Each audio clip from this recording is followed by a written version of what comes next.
এভাবেই সুকৌশলে ইসরায়েলি 2টি ট্যাঙ্ক টার্গেট করে হামাস। এক পর্যায়ে সংগঠনটির সামরিক শাখা আল কাসাম ব্রিগেডের যোদ্ধারা রকেট হামলা চালিয়ে ট্যাঙ্ক 2টি ধ্বংস করে দেয়।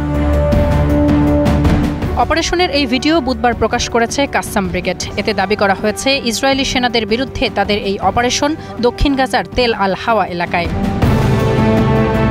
কাসাম ব্রিগেড জানিয়েছে তারা ইয়াসিন 105 নামে রকেট ব্যবহার করে 2টি ইসরায়েলি মেরকাভা ট্যাঙ্ক লক্ষ্য করে হামলা চালায়। এতে ইসরায়েলি সেনারা হতাহত হয়েছে বলে দাবি করছে সংগঠনটি। কাসাম ব্রিগেড টেলিগ্রাম চ্যানেলে দেয়া এক বিবৃতিতে বলা হয়েছে, গাজায় ইসরায়েলি দখলদারিত্ব, নিরীহ ফিলিস্তিনিদের জোর করে সরিয়ে দেওয়ার চেষ্টার জবাব এটি।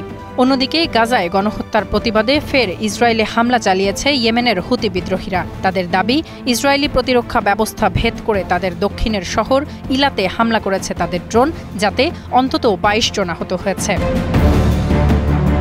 এ বিষয়ে একটি ভিডিও বার্তা দেন হুতিদের সামরিক বাহিনীর মুখপাত্র ইয়াহিয়া সারি। ইয়েমেনি সশস্ত্র বাহিনীর ড্রোন ইউনিট 2টি ড্রোনের মাধ্যমে একটি সফল সামরিক অভিযান পরিচালনা করেছে। হামলার লক্ষ্য ছিল ইসরায়েলের ইতাল শহরের আল রাশরাশ এলাকা, যা ঐতিহাসিকভাবে এই অঞ্চলের পুরনো নাম। ইসরায়েলি আকাশ প্রতিরক্ষা ব্যবস্থা ড্রোনগুলো আটকাতে ব্যর্থ হয়েছে। এটি গত 24 ঘন্টায় তাদের দ্বিতীয় হামলা। এর আগেও মঙ্গলবার ইলাত এবং বেয়ার শেভা অঞ্চলে একাধিক ড্রোন হামলা চালানো হয়েছিল বলে দাবি করেন সারি। ইসরায়েলি সেনাবাহিনী নিশ্চিত করেছে একাধিক ড্রোন ইয়েমেন থেকে উৎক্ষেপণ করা হয়েছে, তবে ক্ষয়ক্ষতি নিয়ে কোনো তথ্য দেয়া হয়নি।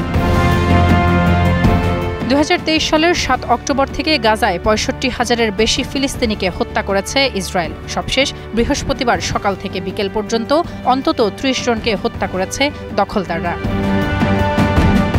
তাসফিয়া তামান্না, স্টার নিউজ।